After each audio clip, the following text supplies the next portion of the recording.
Welcome back to the deep dive. We have a really comprehensive stack of sources, articles, and historical accounts today, and they all detail the journey of a state that is, I mean, you could argue it's the most contradictory and legally complex landmass in the American Union.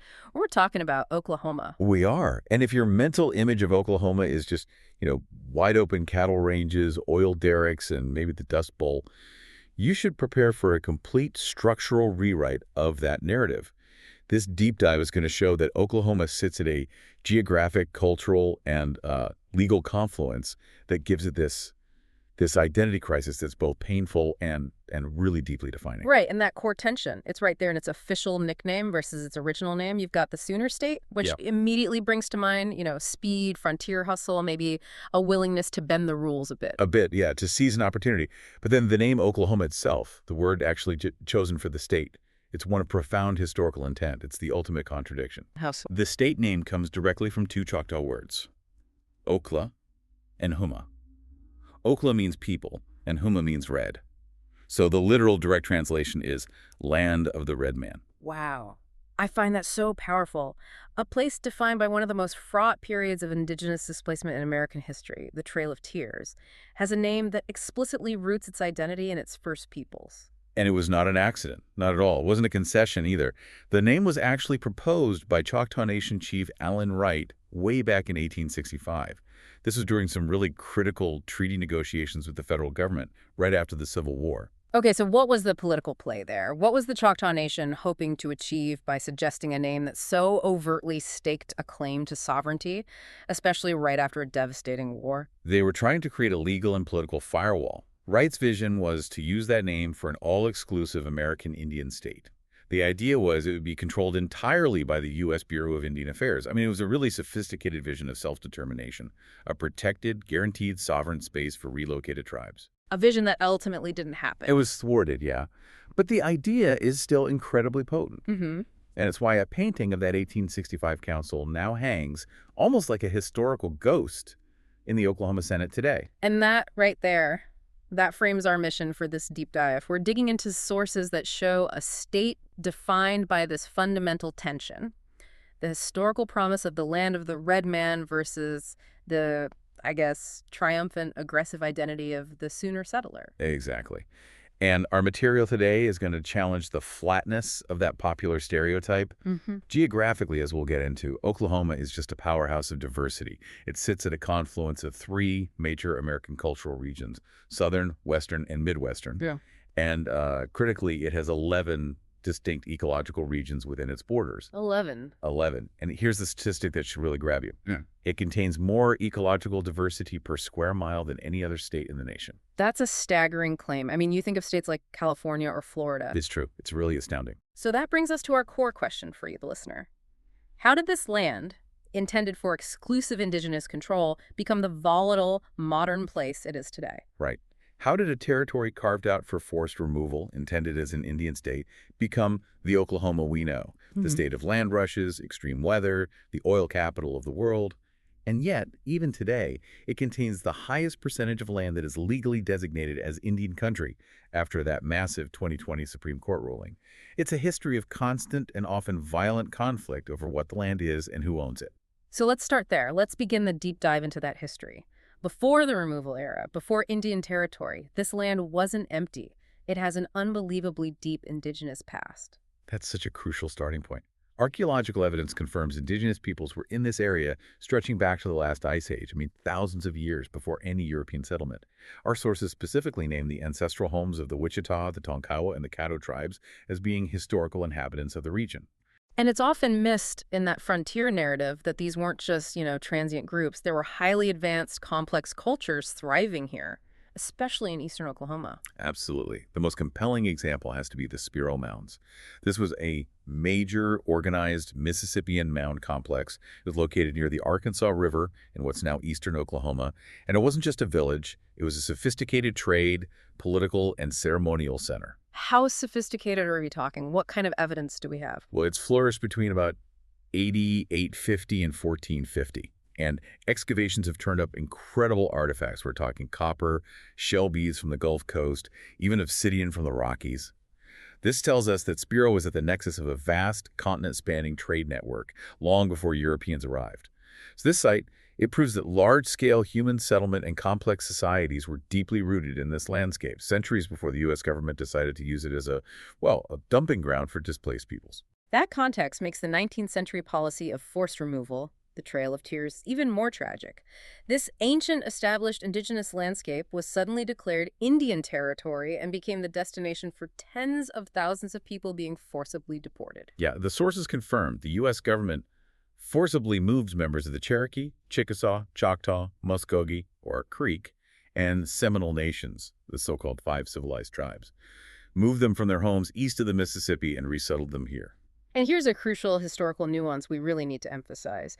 While the Trail of Tears is almost universally associated with the Cherokee, that phrase actually originated earlier. That is a detail of historical accuracy we have to hold on to.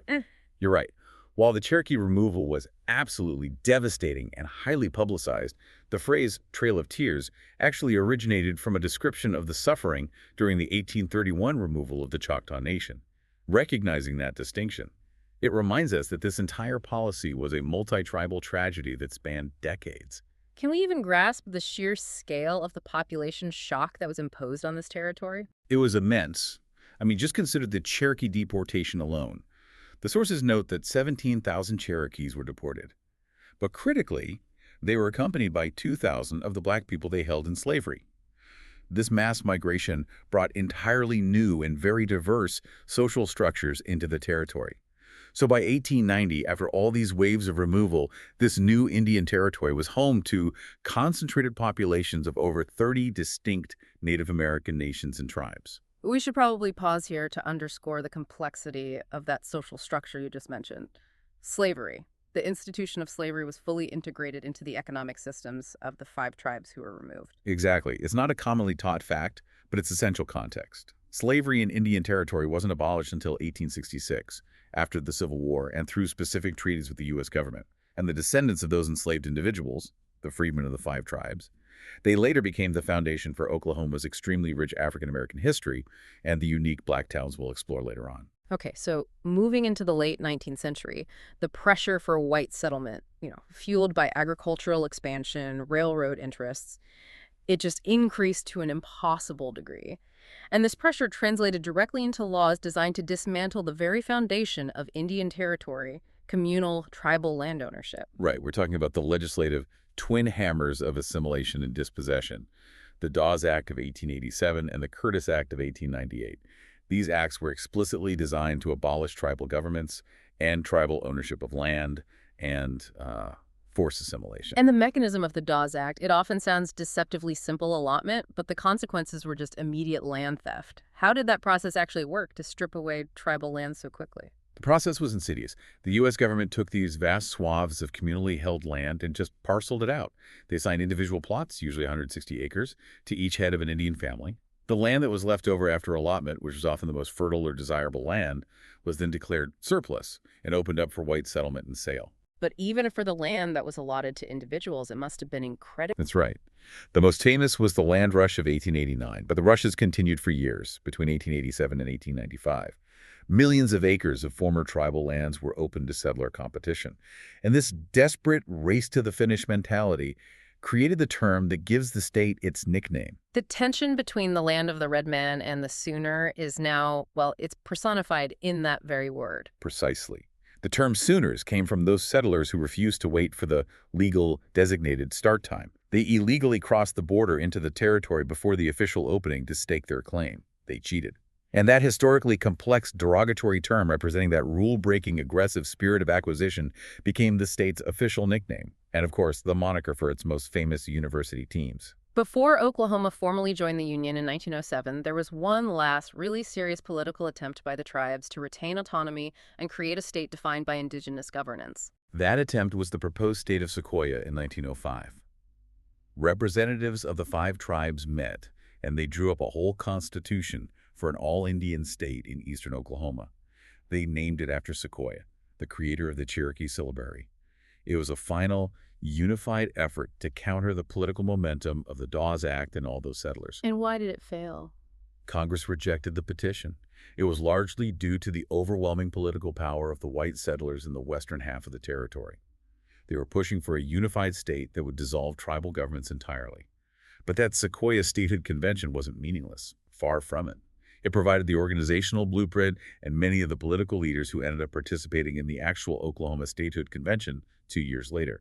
So it laid the foundation for the state's eventual admission as the 46th state on November 16, 1907, but only after guaranteeing the tribe's political structures were significantly diminished. And now we have to jump forward, way forward, to the most stunning modern twist in this entire land struggle, which completely redefined the jurisdictional map of Oklahoma in 2020, McGirt v. Oklahoma. This Supreme Court decision it's monumental, and its implications are still being fully digested today. The court was asked to determine whether Congress had ever legally disestablished the reservations of the 5 tribes, the Cherokee, Chickasaw, Choctaw, Muskogee, and Seminole. And the court's finding was? They found that Congress had never officially disestablished them. The original reservation boundaries set in the 19th century were still legally intact under federal law, despite, a century of statehood, allotment, and aggressive settlement. So if they were never disestablished, what's the immediate practical day-to-day consequence for a state that has operated for over 100 years, just assuming it had full jurisdiction? The consequence is a seismic jurisdictional shift.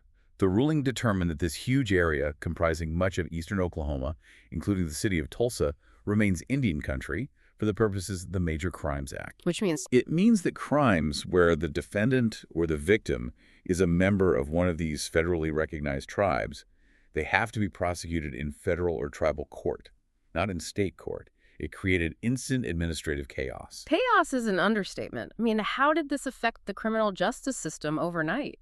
State authorities suddenly lost jurisdiction over thousands of cases. The ruling initially threatened retroactivity for years of convictions. The state courts had to release or transfer hundreds of individuals who had been wrongfully tried in state court. State police had to be hastily retrained to coordinate with federal and tribal agencies. And the tribes themselves, some of whom hadn't exercised felony jurisdiction for decades, had to rapidly expand their police forces, their courts, their legal resources, all to handle this massive influx of cases. And this legal landscape is still evolving, right? It is. Since McGirt, subsequent decisions by the Oklahoma Court of Criminal Appeals have confirmed that the reservations of the Quapaw Nation, the Ottawa Tribe, the Peoria Tribe, and the Miami Tribe are also still legally existing. The scale of this ruling is just breathtaking. It confirms that the tension between Sooner settlement and indigenous sovereignty. It isn't historical baggage. It is the defining legal reality of modern Oklahoma. The immense jurisdictional headache from McGirt just underscores how unique and challenged this land is, and that challenge is often born from its incredible and sometimes volatile geography. So let's pivot now to the physical state itself. We have to challenge that popular perception of Oklahoma as flat. Geographically, it's the 20th largest state, and it's situated at a major nexus point. Part of it lies in the Great Plains, which defines the West, part in the Cross Timbers, which is a unique north-south ecological belt, and part in the U.S. interior highlands, which defines the East. This mixing bowl of geology and ecology is really what dictates its identity. And that convergence leads directly to that startling claim you made earlier. 11 distinct ecological regions. That's more ecological diversity per square mile than any other state. How do those regions break down? It's truly astonishing. You have everything from the semi-arid high plains and the rolling red bed plains, which is what most people picture, to the dense oak forests of the Cross Timbers. Then you move east and south, and you find the Wakita Mountains and even small remnants of humid subtropical cypress swamps near the state's lowest points. In the central region, you've got the unique saline gypsum hills. It's a state that transitions from near-desert conditions to dense, almost Appalachian-style forests. That geographical gradient must be enormous. It's extreme. The state slopes pretty drastically from west to east and north to south. You start in the far western panhandle at Black Mesa, which is the state's highest point at 4,973. You travel all the way southeast, and the land dips down to a mere 289 feet above sea level at the Little River. This huge elevation change over a relatively short distance is one of the drivers of its climate volatility. You mentioned mountainous terrain. People rarely associate Oklahoma with mountains, but there are 4 major ranges. Why haven't they become more defining of the state's identity? Probably because they often lack the dramatic, snow-capped height of the Rockies or the expensive length of the Appalachians. But geologically, they're crucial. You have the Ouachita, Arbuckle, Wichita, and Ozark Mountains. And the sheer density and antiquity of the Ozark and Ouachita ranges are globally significant. They form the only major mountainous region between the Rockies and the Appalachians. These are ancient formations, remnants of a far older continental collision. A unique land formation. That must mean water management is central to its identity, especially with its history of drought. Water is life, and in Oklahoma, it is mostly engineered life. The state has over 500 named creeks and rivers, but the critical statistic is about human intervention. The state contains 200 dam-created lakes. This gives Oklahoma the nation's highest number of artificial reservoirs. And this infrastructure wasn't built for recreation. It was built out of desperation after the Dust Bowl to manage floods, secure drinking water, and stabilize agriculture. Now let's talk about the fragility of the territory's borders again. We covered McGirt, but there's a fascinating, tiny border anomaly involving Arkansas. This is one of those deep dive nuggets you just can't overlook. The Oklahoma-Arkansas border was established using the irregular boundaries of the Cherokee and Choctaw reservations. This configuration left one peculiar slice of land, a small 57-acre piece of Choctaw reservation territory called Coke Hill that was totally cut off, bordered by Arkansas and two rivers. And this isolation led to its infamous reputation, right? It did. Coke Hill was basically an exclave and island of Oklahoma jurisdiction inside Arkansas. It quickly became notorious in the late 19th and early 20th centuries as a lawless area, a smuggling camp, a sanctuary for people trying to evade Arkansas and federal law enforcement by leveraging its jurisdictional ambiguity. So how did this tiny piece of legal confusion get resolved? The locals eventually had enough. After a petition in Congress, jurisdiction over the 57 acres was ceded to Arkansas in 1905, right before statehood. But critically, the Choctaw Nation, who legally owned the land, was not formally consulted or asked about this transfer at the time. The issue was finally formalized in the 1985 U.S. Supreme Court case Oklahoma v. Arkansas, which confirmed the land belonged to Arkansas, solidifying the border but reducing the Choctaw Reservation territory. It's a microcosm of the entire state's history. Small pieces of land constantly being fought over and redefined. From border disputes, we transition, I guess inevitably, to the defining geographical force in Oklahoma: extreme, chaotic weather. Why is Oklahoma such a lightning rod for global weather patterns? The physical location is a perfect meteorological trap. It's squarely in Tornado Alley. The state gets such severe weather because of the frequent, intense interaction between three highly contrasting, powerful air masses that converge directly over this region. Can you break down those three air masses for us? Sure. You have the cold, dry air sweeping aggressively down from the high latitudes of Canada. Second, you have the warm, dry air pushing in from the desert plateau of the southwestern U.S. and Mexico. And third, and this is the most critical, is the warm, moist, extremely buoyant air streaming up from the Gulf of Mexico. And when those three collide, You create maximum instability. The dry line, that's the boundary between the warm, dry air and the warm, moist air, often stalls right over Oklahoma. When the cold Canadian air dips down and undercuts that moisture-laden Gulf air, it creates the supercells and the rotation necessary for these world-class, violent tornadoes. what's the statistical reality of living in that convergence zone? The state averages an incredible 62 tornadoes per year. That is statistically one of the highest rates of severe weather in the world. It makes weather vigilance just a part of daily life. To illustrate just how dynamic this weather can be, the historical anecdote you shared about the temperature swing is just unbelievable. It's a perfect illustration of this collision. On November 11, 1911, Oklahoma City hit a record high of 83 degrees Fahrenheit. Then, an unprecedented cold front, fueled by that Canadian air mass, slammed across the state. The temperature plummeted by a massive 66 degrees, hitting a record low of 17 degrees Fahrenheit by midnight. That kind of rapid, chaotic thermal shift defines the Oklahoman climate experience. Given this constant environmental warfare, it makes perfect sense that Oklahoma became the nerve center for American weather prediction. It had to. The battle is constant, so the infrastructure grew to meet the threat.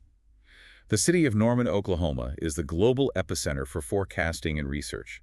It's home to the Storm Prediction Center, the National Severe Storms Laboratory, the Warning Decision Training Division, and the Radar Operations Center.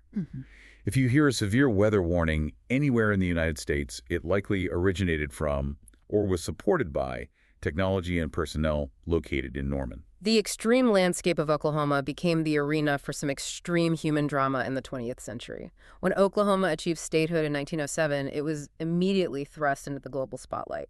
But not for its indigenous history. It was for its subterranean riches. Right. Statehood coincided almost perfectly with the emergence of the modern oil industry. Major discoveries like Glen Pool propelled the state into an era of massive, rapid wealth creation. And one city capitalized on this more than any other, earning a generation-defining title. That would be Tulsa. For much of the 20th century, thanks to the vast oil reserves in the region and the influx of wildcatters and financiers, Tulsa was known globally as the oil capital of the world. This industry was the primary engine for the state's entire economic structure for 50 years. And this immense wealth-fueled development across the state, particularly in connecting Oklahoma to the rest of the growing nation through transportation. Absolutely. One Oklahoman, Cyrus Avery, played a foundational role in establishing the first major coast-to-coast highway. He's known widely as the father of Route 66. Route 66 is legendary, but Avery did more than just propose it. He was instrumental in its actual creation. He chaired the committee responsible for the highway system and successfully campaigned to route the road through Tulsa. In fact, the very first recognizable stretch of the Mother Road was between Amarillo, Texas, and Tulsa. That road symbolized the state's central modern connection to American prosperity. But the immense wealth from the oil boom, it wasn't distributed evenly, particularly along racial lines, though it did lead to some unique forms of success for African Americans. Oklahoma has a uniquely rich African American history, dating all the way back to the freedmen of the Five Tribes. After Reconstruction, many all-black towns were founded, places like Boley, Langston, and Redbird. This movement was even encouraged by figures like politician Edward P. McCabe, who discussed with President Theodore Roosevelt the radical, ambitious idea of making Oklahoma a majority black state controlled by African Americans. That context makes the story of Tulsa's Greenwood District even more remarkable. It wasn't an anomaly. It was part of a broader, intentional tradition of black self-governance and economic power. Greenwood, famously known as Black Wall Street, became the pinnacle of this achievement. Despite the suffocating restrictions of Jim Crow, this community, founded by black entrepreneurs, just flourished in the early 20th century. It was self-contained, black-owned banks, hospitals, grocery stores, law firms, circulating wealth internally, and becoming one of the most prosperous African-American communities in the entire United States. A true testament to self-determination. And tragically, that success was perceived as a threat in the racially charged context of the 1920s, which led to catastrophic violence. The Tulsa Race Massacre of 1921.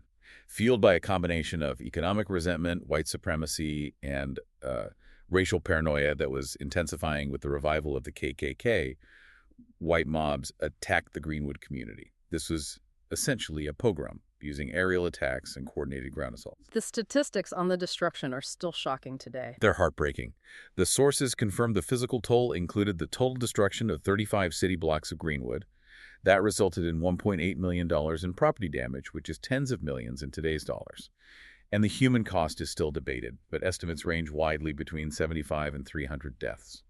It remains a foundational moment of horrific tragedy that puts the tension between the Sooner identity and the resilience of Oklahoma's black community into sharp, tragic perspective. Just a decade after the horrors of the massacre, Oklahoma faced a slow-motion existential crisis that defined its global reputation for decades. The Dust Bowl. The 1930s Dust Bowl was an unprecedented period of ecological and economic collapse. It wasn't just bad luck. It was a perfect storm created by long periods of devastating drought combined with poor, intensive industrial farming practices. Farmers had removed the natural prairie grasses that held the soil in place. So when the drought hit and the winds came, there was nothing to anger the topsoil. Exactly. The loose, stripped topsoil was picked up by high winds, creating these massive dark dust storms, they called them black blizzards, that engulfed entire towns. This forced thousands of desperate farmers and their families into poverty and triggered a monumental exodus. Which created the lasting and often derogatory stereotype of the Okie that John Steinbeck popularized in The Grapes of Wrath. What were the demographic consequences of this devastation? The state experienced a truly unique demographic shift. Over the 20 years ending in 1950, Oklahoma registered its only historical population decline, dropping by 6.9%. This forced migration of hundreds of thousands of people westward is a fundamental, defining element of the Oklahoma story, impacting politics and culture far beyond the state's borders. And as the 20th century closed, Oklahoma suffered another profound tragedy. This time, an act of domestic terrorism that shocked the nation. The 1995 Oklahoma City bombing of the Alfred P. Murrah Federal Building. This act, carried out by American domestic terrorists, is still noted as the most destructive single act of domestic terrorism in American history. It resulted in 168 fatalities, including 19 children who were in the building's daycare center. These two tragedies, the environmental devastation of the Dust Bowl and the intentional malice of the OKC bombing, they really bracket the state's modern era, forcing a painful resilience and continually redefining the Oklahoman character in the face of immense adversity. Oklahoma's history is so tied to oil wealth, but our sources indicate the economy was forced into a crucial pivot after a major energy collapse in the 1980s. That collapse was a brutal but necessary lesson in diversification. When oil prices crashed and the industry contracted, Oklahoma lost nearly 90,000 energy-related jobs between 1980 and 2000. It proved that relying on a single commodity, even one as massive as oil, was economically unsustainable. So what were the economic anchors that the state cultivated to replace that lost petroleum The dominance? modern economy is far more complex and resilient. Today, the key anchors include aviation, a modernized energy sector, telecommunications, and biotechnology. The aerospace and defense sector, in particular, has emerged as a massive component. Oh, mass. The aerospace sector now generates about $11 billion annually for the state. This is anchored by a really significant world-class facility in Tulsa and major military maintenance operations. Tell us about the Tulsa facility. Tulsa is home to the largest airline maintenance base in the world. This facility is the Global Maintenance, Repair, and Overhaul, or MRO, headquarters for American Airlines. This work requires extremely high-tech manufacturing, advanced logistics, a highly skilled labor force, and it cements the state's importance in global commercial aviation. It's a vital, stable economic engine. And that skilled manufacturing base extends to other areas, too. It does. A lesser-known fact is that Oklahoma has become the top manufacturer of tires in North America, with major facilities contributing significantly to its manufacturing GDP. Despite the diversification, energy still plays a central role. What are the modern rankings for oil and gas, and how is the industry approaching extraction today? Oklahoma is still a titan in resource extraction. It ranks as the fifth largest producer of crude oil and the third largest producer of natural gas in the nation. Overall, the industry still contributes a massive $35 billion to the state's GDP, so oil hasn't disappeared. It's just less dominant. And within the industry, modern drilling is concentrated in a specific area known by its acronym, the STACK play. The Oklahoma STACK play is critical. STACK stands for Sooner Trend, Anadarko Basin, and the counties of Kingfisher and Canadian. It's a focus area for modern drilling. What makes that particular geographic area such a priority? The STACK play is geologically advantageous because it contains highly desired multi-stacked pay zones. This means that drillers can use advanced horizontal drilling and hydraulic fracturing to access multiple layers of oil and gas reserves from a single drilling pad. It dramatically increases efficiency and resource recovery. It really represents the high-tech future of oil and gas extraction in the state. What's truly fascinating is how Oklahoma's energy mix is diversifying internally, especially compared to its reputation as a fossil fuel state. The renewable energy pivot has been aggressive. While natural gas is still the primary source, accounting for about 53.5% of electricity generation in 2019, a full 34.6% of Oklahoma's electricity came from wind power. This places Oklahoma among the leading states for wind generation in the country. It shows a strategic shift toward capitalizing on that geography we discussed, the vast, windy Great Plains for sustainable power. But the path to power diversification hasn't been smooth, especially when you look back at nuclear power. No, it hasn't. The sources note the significant conflict over the Black Fox nuclear power plant near Enola. It was proposed in 1973, but it was ultimately canceled in 1982 after nearly a decade of intense legal challenges and public opposition.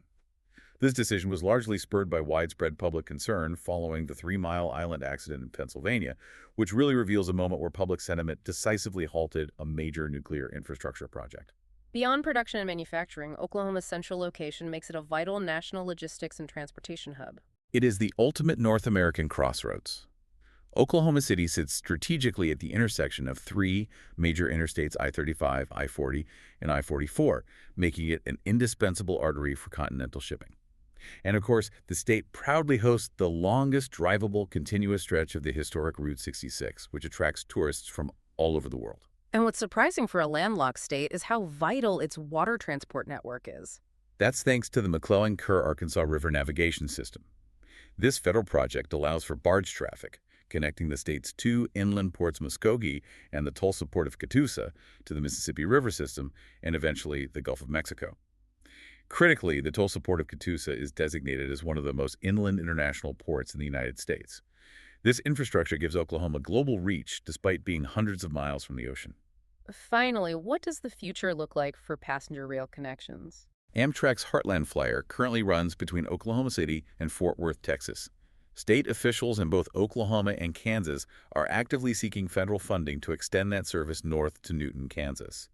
If it's approved, the extension could potentially begin service in 2029, which would enhance connectivity and further cement OKC's role as a national hub. As we move into culture, we return to this idea that Oklahoma is a state of fundamental confluence.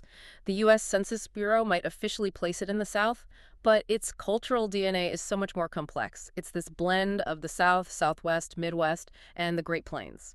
This cultural blending creates its distinct profile. The population has a high rate of English, Scotch-Irish, and German ancestry, layered upon that immense indigenous foundation. It's a place where you get Southern hospitality meeting Western ruggedness and Midwestern pragmatism. And that deep indigenous foundation manifests in a stunning level of linguistic diversity that puts a lot of coastal states to shame. It's a truly powerful distinction. Oklahoma ranks second only to California in terms of linguistic diversity, with 25 different indigenous languages still spoken in the state. Cherokee and Choctaw are the most commonly spoken North American languages here. The Cherokee Nation has even gone so far as to recognize Cherokee as an official language within its tribal jurisdiction, which shows an active commitment to preservation. One of the most beautiful and I think unexpected cultural legacies involves world-class art. Oklahoma's history in ballet. Why did classical ballet flourish so prominently in a place known for oil and cowboys? This is a story of cultural migration and resilience. The deep dive sources spotlight the Five Moons, a group of 5 Native American ballerinas who attained worldwide fame in the 20th century. Yvonne Choctaw, the Tall Chief Sisters, Marjorie and Maria, Rosella Hightower, and Marceline Larkin. They were all members of the 5 tribes. That's a huge concentration of talent from one specific region. What was their significance beyond just being famous dancers? They brought indigenous American heritage directly to the global stage of classical European art. Their success was groundbreaking, not just artistically, but culturally. They shattered stereotypes and highlighted the artistic contributions of Native Americans. And this tradition continues today, with institutions like the Tulsa Ballet being highly ranked by the New York Times among the top ballet companies in the U.S. On the musical front, the state has also carved out its own unique regional styles. Absolutely. There's the famous Tulsa Sound, a regional blend that incorporates rockabilly, country, blues, and jazz. And then you have the crucial history of Western swing, which was headquartered and popularized at Kane's Ballroom in Tulsa. Kane's Ballroom has a legendary status. It does. It was nicknamed the Carnegie Hall of Western Swing, most famously because Bob Wills and the Texas Playboys used it as their base of operations during the 30s and 40s. More recently, Stillwater, Oklahoma, is recognized as the epicenter of the contemporary red dirt music scene, which is an independent, folk, and country-influenced style unique to the state. Pivoting to sports, Oklahoma doesn't have a long list of professional franchises like older states do, but their collegiate loyalty is second to none. The state's only major league franchise is the NBA's Oklahoma City Thunder, which relocated from Seattle in 2008. But the cultural heart of sports here beats entirely around the universities. The Bedlam Series rivalry is legendary. It often dominates the cultural calendar. It's a massive institutional rivalry between the Oklahoma Sooners, who are now moving to the hyper-competitive SEC, and the Oklahoma State Cowboys in the Big 12. These rivalry games, especially in football, are enormous sporting draws, averaging well over 50,000 fans per game and showing an intensity of loyalty that mirrors the deep historical tensions within the state itself. And beyond football and basketball, Oklahoma City has solidified itself as the undisputed world leader in a specialized sport. Softball. ESPN dubbed Oklahoma City the center of the softball universe. It's home to USA Softball's national headquarters and annually hosts the Women's College World Series at Devon Park. And this prominence is recognized globally.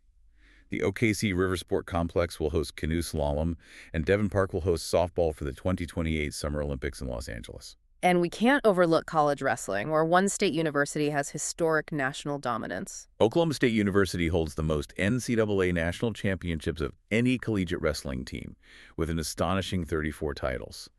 It's fitting, then, that the National Wrestling Hall of Fame and Museum is headquartered in Stillwater. Finally, we turn to the unique legal and political landscape of the state, which holds some truly concerning and highly distinctive characteristics. We have to address the incarceration rate first. This is a challenging and often cited statistic. For a period, Oklahoma was frequently described as the world's prison capital. In 2018, the state imprisoned 1,079 of every 100,000 residents. This figure was the fourth highest rate of any American state, and critically, higher than the incarceration rates of virtually any country in the world. And contributing to this system is a governmental structure that is nearly unique nationally, a bifurcated judicial system. That's right. Oklahoma operates a split system that is only shared with Texas.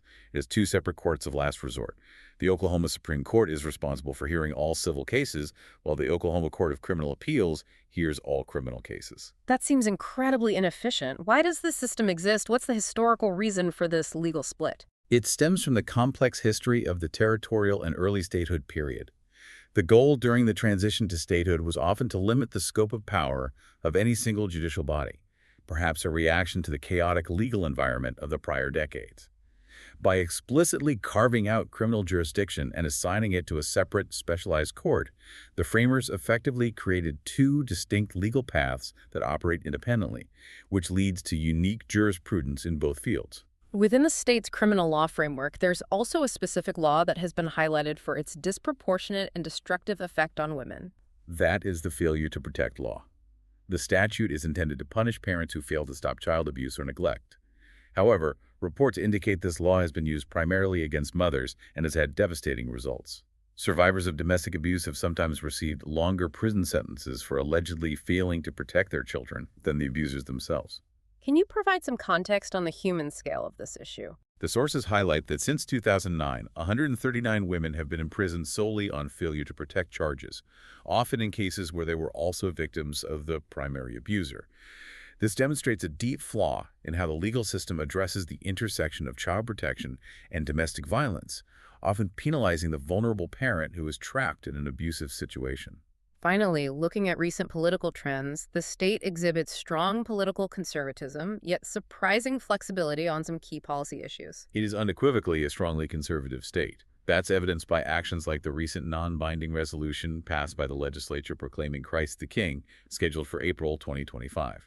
It also pioneered the anti-gun control movement, being the first state to enact an anti-red flag gun law in May 2020. This law explicitly prohibits the use of red flag orders that temporarily remove firearms from individuals deemed a danger to themselves or others. However, this hardline conservatism is balanced by policy shifts that seem to buck the national Republican trend. That policy flexibility is seen most clearly in medical marijuana. Despite its political leanings, Oklahoma legalized medical marijuana back in 2018 through a popular referendum. This move made it one of the most conservative states in the nation to approve such a measure and has created an enormous, largely unregulated cannabis industry that continues to generate significant state revenue. It shows a powerful dichotomy between cultural conservatism and economic libertarianism. This deep dive has shown us that Oklahoma is less a single state and more a constant negotiation. We've traveled from the ancient Mississippian trade hub of Spiro Mounds to the immediate administrative chaos caused by the 2020 McGirt ruling. It was the designated land of the red man, only to be settled by rule-breaking Sooners, fueled by oil wealth, devastated by the Dust Bowl, and now diversified into high-tech aviation, wind energy, and world-class softball. The entire state's history is a story of disputed and shifting borders, legal and physical.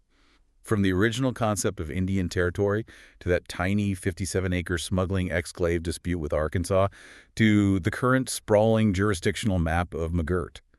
The tension over who owns the land and who writes the rules has never truly been settled.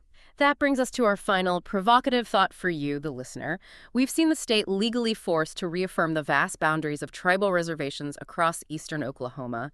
How will the state manage this dual jurisdictional reality, this fundamental tension between the identity of the Sooner settler and the historical promise of the land of the red man, as its population rapidly diversifies and grows beyond 4 million residents for the first time? The future of Oklahoma will be defined by which of these threads wins out.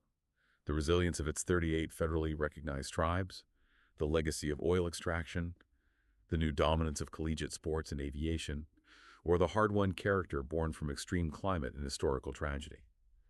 To truly understand the state, you have to watch the ongoing political and legal negotiations happening right now, which are constantly redefining who an Oklahoman is and where their sovereignty begins.